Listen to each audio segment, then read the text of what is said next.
শয়তান যে কাজগুলো করে ওই আওয়ামী লীগ সেই কাজগুলো করে। আওয়ামী লীগ আসলে মুসলমান না, বিশ্বাসও করে না, বোরকা পরাও বিশ্বাস করে না অন্য না, কিন্তু এখন বিপদে পড়ে চিন্তা করছে যে মুসলমান হইলে বোরকা পরলে অনেক ফজিলাত আছে। শেষ পর্যন্ত এই বিপদে পড়ে এটা বলছে। 16 বছর গুম খুন হত্যা করেছেন, 3টি গণহত্যা করেছেন, এবং সবচাইতে ব্যাপার মানুষের যে মৌলিক চাহিদাগুলোকে সেগুলো শেষ করে দিয়েছেন। জনগণ চেয়েছিল গণতন্ত্র, স্বাধীনতার মূল লক্ষ্য, চেয়েছিল ভোট অধিকার, সেইটা নাই। অর্থ পাচার করেছেন এবং সকল স্বায়ত্তশাসিত প্রতিষ্ঠানগুলো আপনাদের নিজস্ব করে ফেলেছে। অপরাধ একটা চুরি করলো বা একটা কলম চুরি করলো সেটাও অপরাধ, আর পুরো একটা বাড়ি, ঘর বাড়ি সব চুরি করলো সেটাও অপরাধ।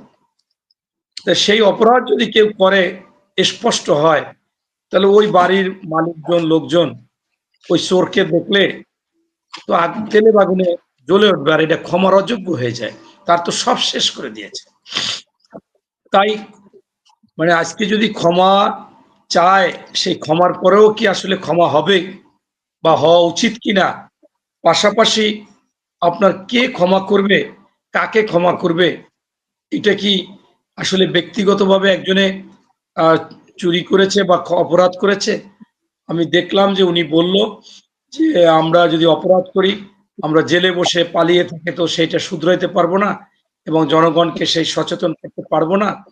আমাদের সেটা আমরা ক্ষমা চাবো, আমরা ক্ষমা চাইতে জানি। আওয়ামী লীগ কখনো মানে অর্থাৎ ঘাড় তেরা দল না, মানে ক্ষমা চাবে না বা এই ধরনের একটা কথা বলল।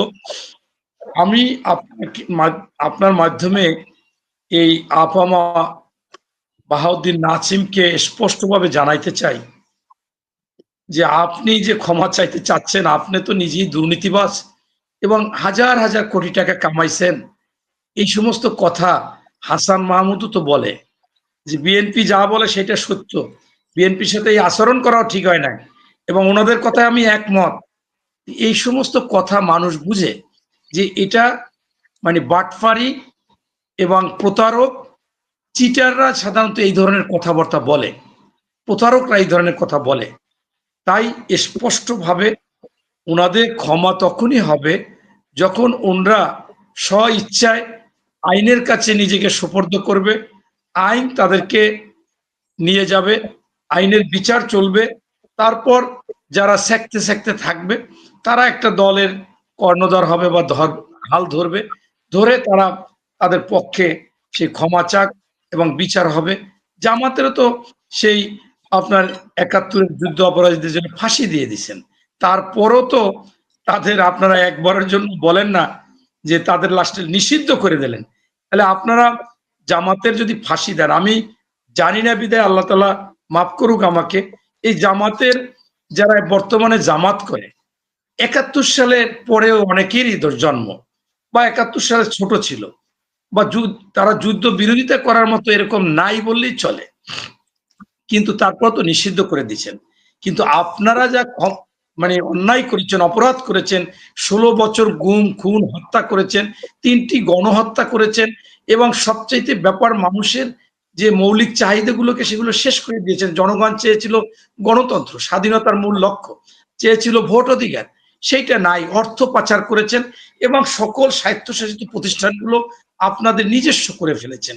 এটা স্পষ্ট দেখা গেছে এবং সেটা আমরা দেখেছি প্রধান বিচারপতিকে কিভাবে অস্ত্রের মুখে দেশ ছাড়তে হয়েছে, তারেক রহমান সাহেবের বিচারক মোতাহার সাহেব জজ যখন রায় দিয়েছে খালাস, তার কিভাবে নির্মম পরিণতি হয়েছে।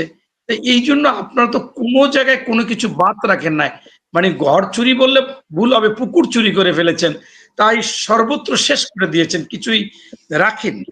সেখানে এই ক্ষমা চাওয়া বা না চাওয়া এগুলো আমি আপনার মাধ্যমে এই অন্তর্বর্তীকালীন সরকারের কাছে জোর আবেদন অনুরোধ করতেছি যে আজকে এই বাংলাদেশের প্রিন্ট মিডিয়া এবং ইলেকট্রনিক্স মিডিয়াতে এই সমস্ত মানে নাকে কান্না বা মানে মায়ের চাইতে বেশি দরদ, মায়ের মাসি দরদ না কি যেন বলে, এই ধরনের লোকজনদেরকে, এই প্রতারক, মিথ্যাচার, চিটার, দালাল, এই যে মনে করেন বাটফার, এদেরকে এই কোনো বক্তব্য অডিও কিভাবে এখানে আসে, হাস্যকর।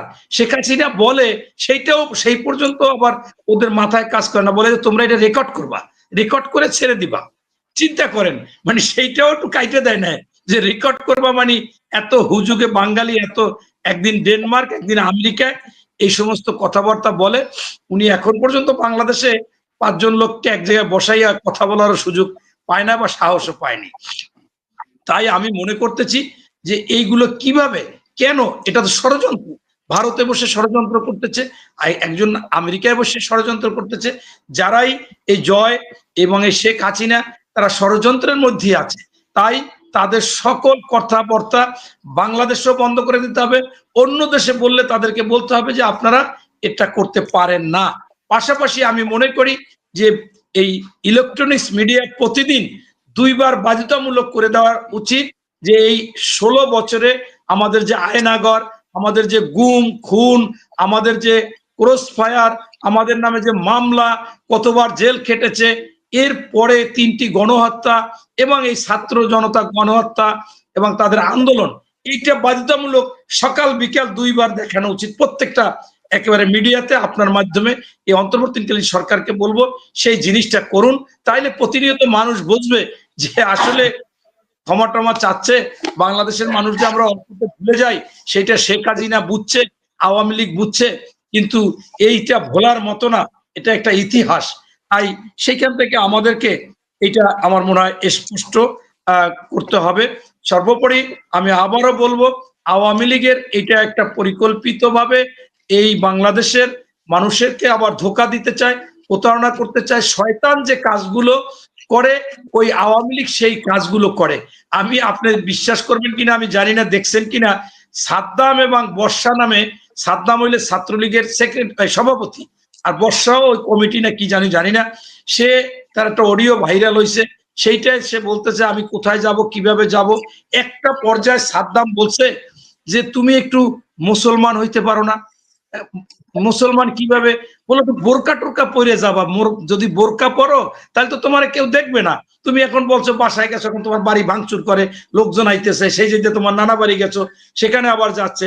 তা তুমি যদি মুসলমান হইতে পারো, তাহলে মুসলমান হইলে মানে অর্থাৎ ওই বোরকা পড়তে পারো, তাইলে তোমার আর বিপদ নাই। তার মানে কি, এত বড় একটা সংগঠনের সভাপতি সে প্রকাশ করে দিয়েছে যে আওয়ামী লীগ আসলে মুসলমান না, বিশ্বাসও করে না, বোরকা পরাও বিশ্বাস করে না অন্য না, কিন্তু এখন বিপদে পড়ে চিন্তা করছে যে মুসলমান হইলে বোরকা পরলে অনেক ফজিলাত আছে। শেষ পর্যন্ত এই বিপদে পড়ে এটা বলছে। তাই আমি মনে করি যে এরা আসলে সেই শয়তানি কাজবাজ করবে, মুনাফিকি, এরা মনে করেন সেই নমরুদ ফেরাউন, এদের মানে আচরণ তাদের মধ্যে আছে।